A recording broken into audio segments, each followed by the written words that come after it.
Boa noite a todos. Sejam muito bem-vindos a mais uma noite de preces e vibrações do TCR Canto de Interlagos. Que a paz de Jesus, nosso divino mestre amigo de todos os momentos, acolha os nossos corações. E assim eu os convido a pegarem um copo ou garrafa com água para que sejam fluidificadas pela equipe espiritual, colocando o remédio, o lenitivo necessário para cada um de nós. E assim vamos buscar um lugar onde você possa ficar em silêncio, onde você possa se recolher. Vamos nos sentar confortavelmente, fazendo uma respiração tranquila, deixando de lado todas as dificuldades, as preocupações, e vamos elevar o nosso pensamento ao alto, buscando a figura majestosa de Jesus. E tendo à nossa frente, sorrindo, de braços estendidos, vamos até Ele. Que a sua figura amorosa nos envolva em fulgurações de luz e de amor, e que possamos, ao seu lado, aurir do perfume da sua presença reconfortante. Peçamos o amparo, a ajuda, a orientação que precisamos, e que a sua presença se faça em nossos corações. Que assim seja, graças a Deus. E hoje eu vou ler o texto evangélico que está em Lucas capítulo 6, versículos 6 ao 11, o homem da mão mirrada. E aconteceu também, em outro sábado, que entrou na sinagoga e estava ensinando, e havia ali um homem que tinha a mão direita mirrada. E os escribas e fariseus atentavam nele, se o curaria no sábado, para acharem de que o acusar. Mas ele, conhecendo bem os seus pensamentos, disse ao homem que tinha a mão mirrada: levanta-te e fica em pé no meio. E levantando-se ele, ficou em pé.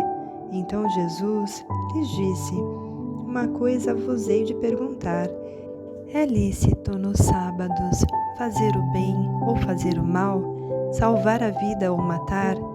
E olhando para todos ao redor, disse ao homem: estende a mão.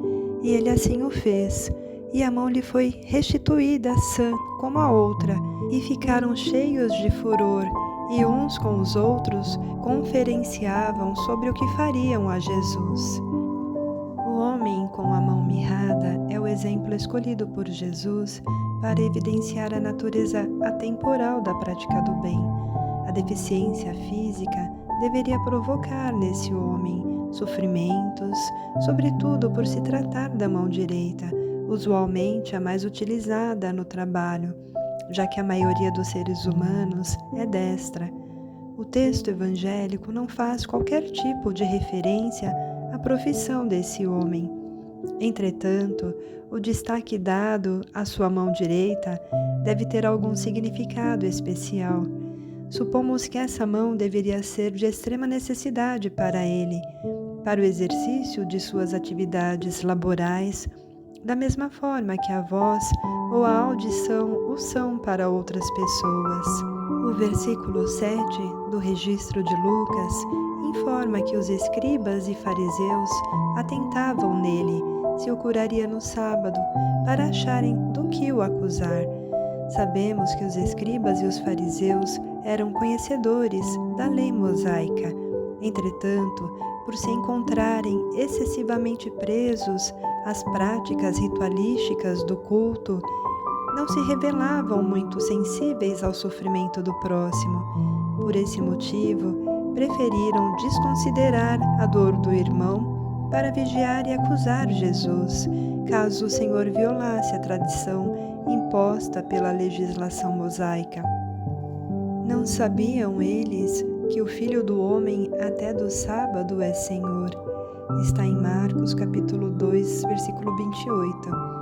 Segundo palavras textuais do próprio Cristo, ditas em outra oportunidade, mas reveladoras de que Ele, sendo a expressão máxima do amor manifesta no nosso orbe, opera além das contingências humanas e acima do jugo austero e fechado dos dispositivos legais. Os escribas eram considerados no mundo antigo como seres eminentes pelo fato de saberem ler, escrever, lavrar documentos legais, alguns atuando no Palácio Real como ministros de finanças e secretários do Estado.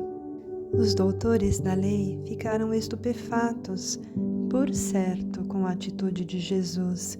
Primeiro, porque a rigor não demonstraram preocupação pelo sofrimento do homem. Segundo, porque a caridade não era uma prioridade. Eram religiosos crentes, cumpridores dos seus deveres no templo, tementes a Deus, cuja fé no Criador Supremo estava distanciada da humildade e da solidariedade. Neste sentido, é sempre oportuno lembrar que cumpre não confundir a fé com a presunção. A verdadeira fé se conjuga com a humildade. Aquele que a possui deposita mais confiança em Deus do que em si próprio, por saber que, simples instrumento da vontade divina, nada pode sem Deus. A frase "levanta-te e fica em pé" no meio, levantando-se ele, ficou em pé, revela a autoridade de Jesus, de quem sabe o que faz, que conhece perfeitamente a situação e as suas implicações. É também uma instrução que coloca o necessitado numa posição de reerguimento físico e espiritual, favorável à concretização da cura, sob o influxo da personalidade firme e amorosa de Jesus. O doente prontamente atende à sua instrução. Levantando-se ele, ficou em pé. Observando, todavia, o socorro do Mestre ao paralítico, Jesus determina que ele estenda a mão mirrada e, estendida essa, não lhe confere as bolsas de ouro nem fichas de privilégio. Cura-a, devolvendo-lhe a oportunidade de serviço. A mão recuperada naquele instante permanece tão vazia quanto antes. É que o Cristo restituía-lhe o ensejo bendito de trabalhar, conquistando sagradas realizações por si mesmo, recambiava-os às lides redentoras do bem, nas quais lhe cabia edificar-se e engrandecer-se. No que se refere aos poderes curativos, temo-los em Jesus nas mais altas afirmações de grandeza. Cercam-no doentes de variada expressão, paralíticos estendem-lhe membros mirrados, obtendo socorro, cegos recuperam a visão, ulcerados mostram-se limpos, alienados mentais, notadamente obsediados, diversos, recobram o equilíbrio. É importante considerar, porém, que o grande benfeitor a todos convida para a valorização das próprias energias.